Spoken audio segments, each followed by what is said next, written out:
Fake proof that I had a flat tire so that the lazy people in my group project would have to do the presentation themselves, therefore likely will fail them in a class where a group research project presentation is a huge chunk of overall points.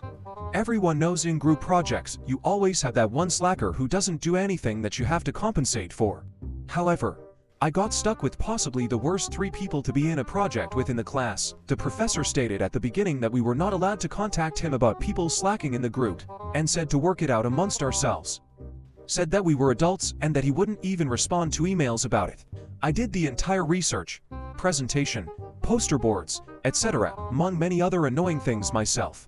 I tried talking to them and telling them they needed to put in their share of effort. Ignore. I'd send them tasks to do.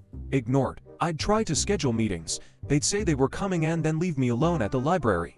This happened from the get-go. It was abundantly clear that they expected everyone else to do the work, but everyone else turned out to be just me. Rule.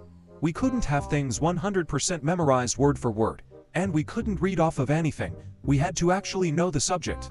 I was fully prepared to do most of the talking and even wrote down a small script for them and told them to know what to say during their part, at the very least.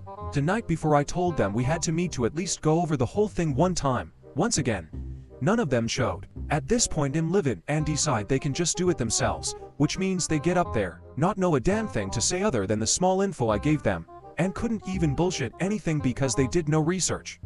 Thing is, if we miss without an excuse, we fail the project. If you have an excuse, you have to have documentation. I commute and live an hour away, so I decide that I'll conveniently have a flat tire right before class.